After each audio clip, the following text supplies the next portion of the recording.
My next guest is using her platform of beauty pageants. We're talking about, can you imagine if Mrs. Universe decided to tell the world, oh, by the way, my child regressed into autism after a vaccine, and there's something you can do about it. There's hope. Take a look at this. Former Miss Michigan, former Ms. World International, one of those warrior moms who is out there making a huge difference for her child and for other children. She shares a message of hope and recovery. Beautiful on the inside and the outside, Heidi Scheer. Mrs. Universe, Heidi Scheer. I am always excited to be with people who have woken up and they realize the dangers of vaccines. And I'm always excited to share our story because, of course, there's a lot of negativity out there and unfortunately a lot of pain and sorrow. And we've been through that ourselves as a family, right? But we also have a tremendous story of recovery. I had a neurotypical child when he was born. He was diagnosed with autism just before his 4th birthday. One thing that's really hard is acceptance. I know a lot of people waste a lot of time dealing with the diagnosis. It's just a word. There is no time to waste in denial. You've got to just take that diagnosis and say, okay, what do I need to do now? You have to accept what's going on and you have to look it in the eyes and fight because your child is counting on you. Children are still being diagnosed with autism and they're being told that there's no hope. Well, there's nothing you can do. You can get some speech therapy, and maybe some occupational therapy and hope that your child cannot be institutionalized when they get older. And that is simply not the case. As my mom shared with you, my life was pretty rough when I was young. There was a time that I could not speak a sentence, go out in public without running away, or play at the park when pushing someone down. I felt sick all the time. Treatments are available. Research-based treatments, evidence-based treatments.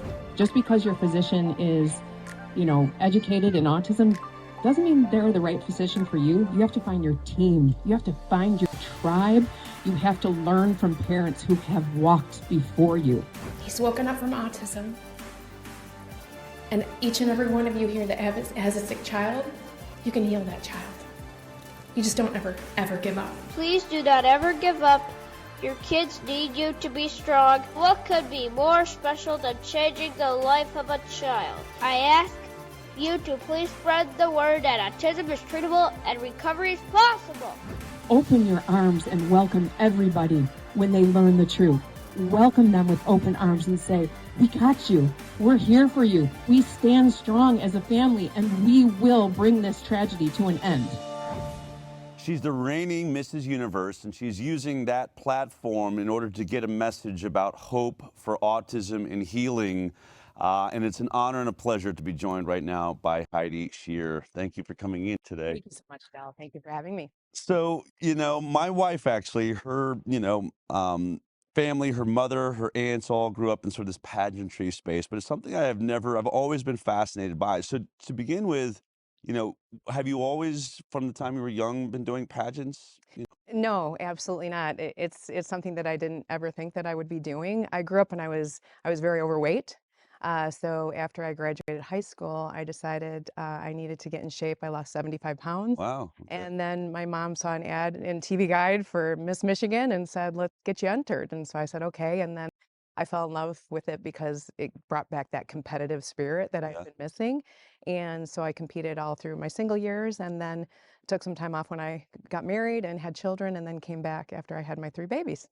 Wow. So why'd you come back to that? I mean, what was the draw? The draw was really to get involved with platform pageants, and a platform pageant means that it's based on your cause. Okay. So half of your score is your platform and your cause and your community service. So mine is treating the puzzle of autism because I want to get my message out about how we've been able to help our son recover and, go on to great things, far greater than any physician ever told us he would ever be able to do. So it's another avenue for me to get my message out.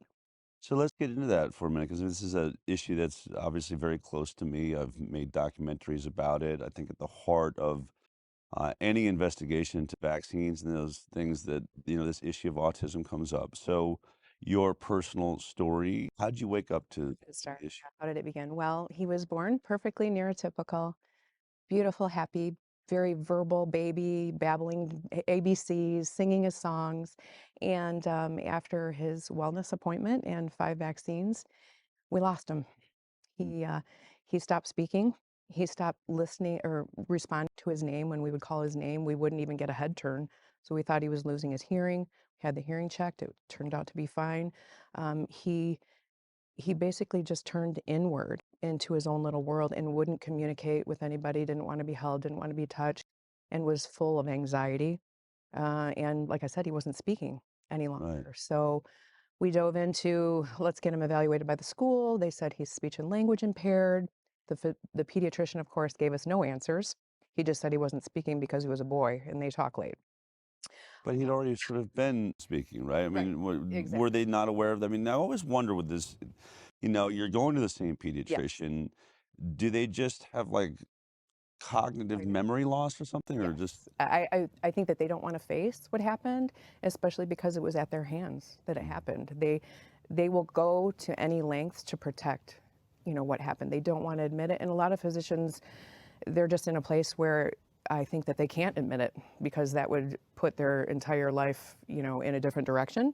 And I feel like they just can't face the facts. But, we have video of him before and after, and it's clearly, he was vaccine injured. What years is happening? Oh my goodness. This was, let's see, he was born in 2001. So that would have been 2002 and a half, 2003.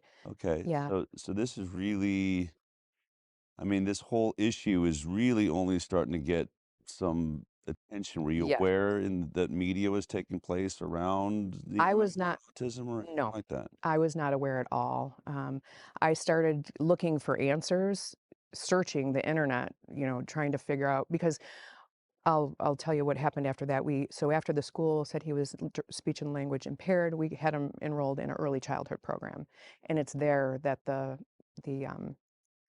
physical therapist actually said, "I think your son has autism. I think you need to have him evaluated." So then we did. This was a phone call I received at 4 o'clock on a Friday afternoon, and I just dove into the computer and I stayed there literally for 3 days trying to figure out, okay, if my son has autism, how do I help him? How do I help him to feel better? How do I help him get back to where he was? And I found an organization, the Judson Center, and I started going to their meetings and started learning about the gluten-free diet, started talking to their physicians, and I got Gannon into a great physician in Michigan and then another in Ohio. We've been all over the world, actually, with physicians for him. But that's how we got the ball rolling and how I put the link together. I started researching and learning about the connection with MMR specifically, but all vaccines and the vaccine injury that was happening to children all around. And I had no idea. I had absolutely no idea. Did he get more vaccines after that moment he was progressing? We never went back to the pediatrician ever again. And I will tell you right now that I think he saved my daughter's life because she had a reaction too, and I didn't put it together. And they just said, "Oh." So she was younger. She was young. following Yeah. her brother. Okay. Yes, yeah, she's 3 years younger than him. Okay. So she was just a baby, and she had only had a few, and she had a reaction to her appointment shortly before we found out what was going on and what happened to Gannon. So I said, "No more. We're done." Yeah. And she's actually our healthiest child. She never was on an antibiotic, never had an ear infection, throat infection. I mean, I would meet with her, the friends in her school, in her preschool and kindergarten, when I would tell them that she never had an ear infection, never was on any medicine, they looked at me like, "What? How is that possible?" Yeah. And she's the healthiest of our three. So many, I mean, this is an issue now that it's continuing to skyrocket. It's not going away. Yes. The numbers are, we talk about on the show, depending on what surveillance site you're at, we're at 1 in 44, maybe 1 in 32 if we go by New Jersey. Yes. Boys, much more prevalent. more So we could literally be somewhere around 1 in 18, 1 in 20 Yes. boys, which is just so shocking. As you've been on this journey and you sort of, there's a very large group of what I would call warrior moms. Yes. Right at that time that, are really being impacted, that have really gotten into politics, in your case, you're using pageantry to get the word out. Yeah. As you've watched this, is there advance Is there any, do you feel like we're getting anywhere in this conversation? Actually, I do, because more and more people are reaching out to ask me questions. Whereas when I first started out, I wasn't getting any questions on what do you think causes autism? What do you think happened? When was he diagnosed? Now I get messages daily. Do you think it was the vaccines? We're experiencing this, with our son. Were you going through the same thing? Is there any, commonalities here that we can say, well, maybe this is what's going on with our child right now? So I'm finding a lot more people are very much aware of the link between autism and vaccines, and they're reaching out to me even more. And whenever I'm at an event, I always have people come up to me and want to know exactly what happened because they've heard about it. So that's an amazing movement in itself, because in the beginning I didn't get those questions at all. When you're getting into this issue and making it part of a platform, is there any pushback? I mean, I would think, I mean, it's a very, very controversial issue to bringing something to, Absolutely. the pageantry world, I would think. Yes, yes. I've been attacked. I was just thinking about it last night. I've been attacked online on the internet. People coming after me saying that I was trying to abuse my son by helping him. It's just you can't even imagine uh, the place in which some people are coming from out there that attack you. So I've definitely experienced backlash. I've experienced adults with Asperger's coming up to me saying, "You want to change us. I don't want to be changed." And I try to explain to them, I'm not trying to change anybody. I was trying to help my son heal because he was physically ill. He had gut issues, he had so many problems that needed to be addressed to help him to feel better because that's how he was born. I'm not trying to change him. I'm trying to help him to feel better. And our group, our movement of biomedical and helping these children, we don't want to change anybody. We accept our children wholeheartedly. If they're in a corner spinning the wheel on their car, we love them and accept them. It's the fact that we want to help them to feel better and to help them, live their best life, which God intended for them. So that's really our goal, helping them, just like you would help any child that has an illness or a deficiency of some sort. You want to help them to get better. I was wondering when I got involved in this issue and I made the documentary Vax. It Yeah. was really one of the hard, always would do a Q&A after every screening of the film. But every once in a while, someone that I think identified as being Asperger's, so high functioning, would stand up and say, "You're saying I'm a bad person, or that or that Right. autism is bad." And I said, the first time that question came was really, I was just like, "Oh, I don't even know how to even answer Sure. that." And I tried to say, as time went on, and it would happen on occasion, to say, "Look, again, I'm totally accepting of everybody, and I love Absolutely. you." But when I look at science and medicine, I said, for instance, in Africa, there was a real issue of blindness that was taking place. And obviously something's wrong. Why are these kids having more blindness? Right. We discovered that there was no vitamin A in their diet, and so they looked at different spices and things that are used most commonly.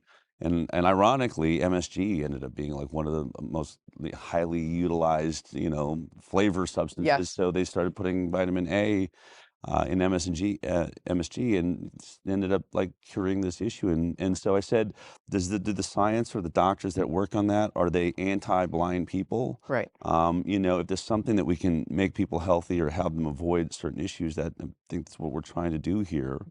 But so let's just talk about recovery, because I mean, I think it's always a very sensitive issue because every child, is Yes. my experience is different. Very. Some respond better than others. Each child, it feels like there's this real, starting with something that works for a while, and then you kind of plateau and have to find something else. What was, for someone that is just sort of starting this venture, what would you want a parent to know about that journey? I would definitely want them to know that, first of all, they have to be their child's advocate, and they have to do the research, and they have to find the right people to help them. Just because they're an autism specialist, they might not be the specialist for their child. I really researched, I went to conferences, I tried to meet other parents that had children like mine, so then I could have that connection. Okay, well, maybe this is the route we should take right now. I basically, I tell people to really get educated and to advocate for your child, because you're their number one person, right? You're the one that's going to help them the most. And don't be afraid to take the road less traveled. That's what we did. We learned from parents that walked before us, and we learned from them. And I basically, um, I just took the reins like a lot of us warrior moms do and said that we have to do it. So I tell people, you need to go, you need to fight, and you need to educate yourself. Start with diet. That's something you can do in your own home. We all know that our diet is horrible. You know, there's so many preservatives and, you know, herbicides, pesticides, you know, poor soil, all of it. Start there. Start cleaning up your child's diet because you can make huge progress with just maybe eliminating gluten, eliminating casein, you know, food additives, dyes, sugars, things like that. When we removed gluten from my son's diet, he spoke his first sentence 3 months later. I hear that. I mean, that is really, there's a commonality to this story. I do hear people say the gluten, the casein, which is in cheese, dairy things.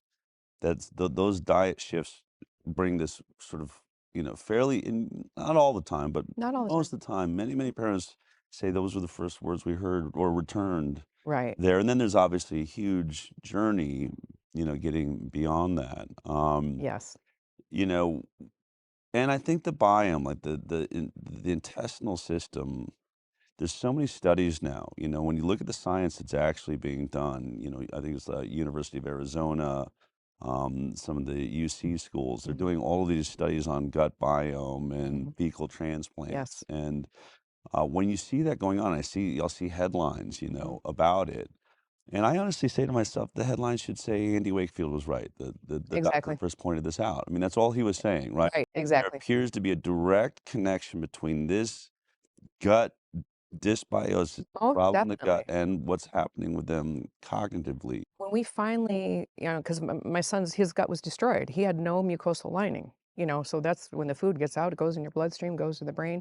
So when we finally healed that mucosal lining, got it up to where it needed to be after 4 years of intensive treatments, that's when the communication really came. That's when sympathy came, empathy came, noticing what I was wearing. Did you get a new dress? I like that. Or for the first time in the mall, when I went around the corner and he couldn't see me, Mom, where are you? I couldn't see you.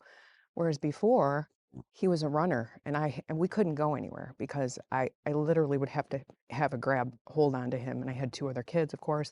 So we just didn't go anywhere. We were basically just prisoners. So to see him respond like that to his gut being healed was it was miraculous, and it was really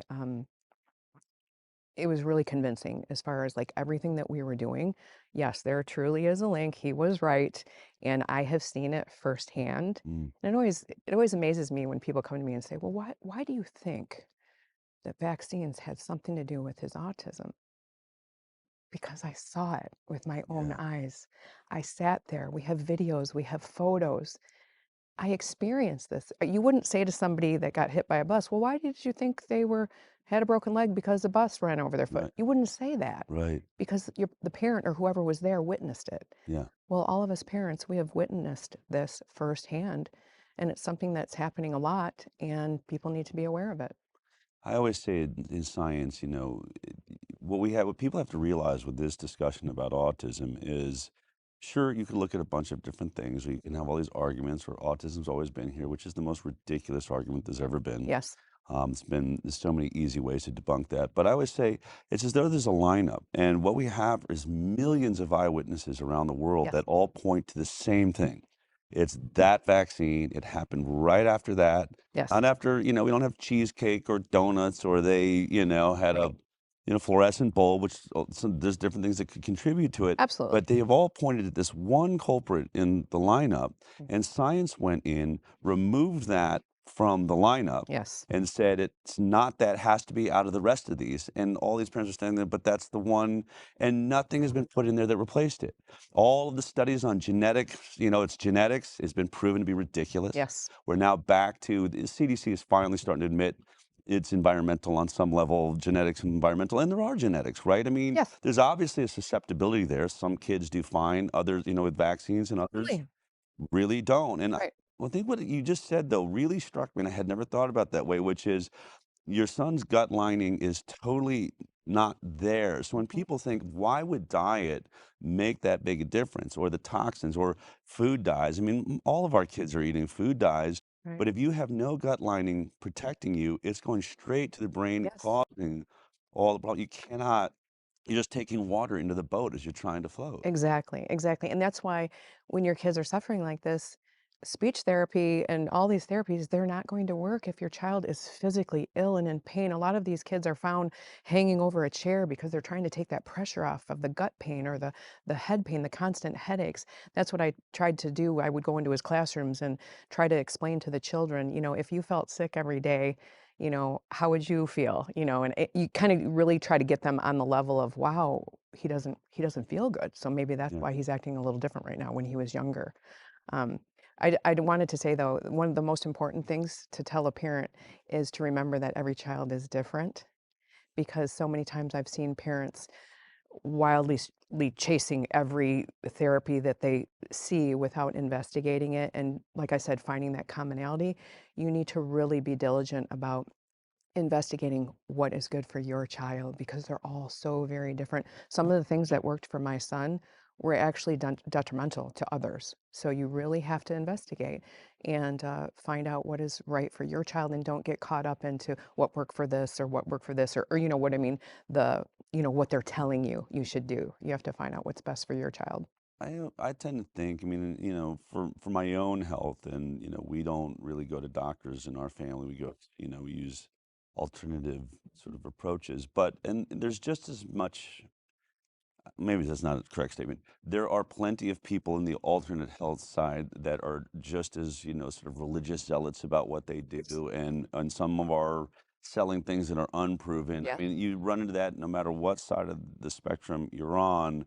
But I always feel like there's something that triggers me, and I'll hear all sorts of different things, but I'll get a hit, just like sort of an intuitional feel that when this person's talking, there's something that's making me feel like I should Yes, try that. And absolutely. it kind of feels like it goes beyond science sometimes. As a parent, do you think that did you have some sense that you're being guided to what you need, or is it? Yes, I connected. Yeah, I mean, I rely on prayer a lot. I prayed through this whole journey, Lord, just please bring me to the people that I need to connect with that can help my son. And yes, I definitely feel like there was times when I knew. Like I was at a Dan conference years ago and there was a mom up there speaking, talking about chelation, and I was so I mean, I was just drawn to her, and I knew that that was the next step for us, and I had been thinking about it, Mhm. reading about it, researching it, and I found her right after she got off stage, and I spoke with her, and I made an appointment with her physician. So Yeah. definitely things have connected. Mommy's intuition, parental intuition, there's nothing like it, and I'm gonna share this. When Gannon was born, I had a C-section, so when they brought him back to me in the room, uh, I had this overwhelming sense that I needed to protect him. And I didn't have that with his brother who was 18 months older, and, I didn't know what that was, but something was telling me that he was vulnerable in Mm. some way, and, I mean, of course, I had no idea. I called other parents, like, "Did you ever have this feeling when you had a baby?" Because I didn't have this with my first one, no, but I think it was, God telling me, like, he's vulnerable, but I didn't know at that time, what I know now. Wow. And so in this process, he's diagnosed with autism. Is he still considered on the spectrum, or how would you describe his health now? Question, actually. I mean, there's a score that you can take, to see where you are on the autism spectrum. And the higher your number, the more severe you are. And he started out, I don't know, 120 or something like that. And then he dropped all the way down to 2, which is considered recovered. I don't think that you're ever out of the woods. I think that, he has some struggles still with social aspects, social maturity, but he's doing amazing. I mean, we were told when he was 4 years old that he may never speak a sentence. Mm. He would never be in general education. When he was in 4th grade, they decided to graduate him from the program and put him into full mainstream education. Wow. And I sat with those professionals and they said, there's never been a child with an ASD diagnosis that has graduated from this program. Wow. And I said, well, you know what? This is the first, and you need to tell parents that it is possible. So he graduated from that program. He went on to be in a play. He was Timon Jr. in the Lion King Wow. junior play in middle school, and was actually sought out by a high school in our area to come to their theater department. It all just takes people believing in your child. Yeah. We were blessed with people at each school that believed in my son and believed in his gifts. That's what we need to do. We need to find out what their gifts are, especially in the schools, the teachers. And I know they have a lot on their plate, and my heart goes out to teachers every single day, but they just need to find their strengths and focus on that rather than their weakness. And that's when you see these kids blossom. And as he was being healed, his God-given talents came out. And he graduated with honors from high school Wow. and is out of state at college right now on his own. Like that's a miracle that when we were back, when he was 3 years old, I never would have imagined that would have happened. But I was always focused on him being better.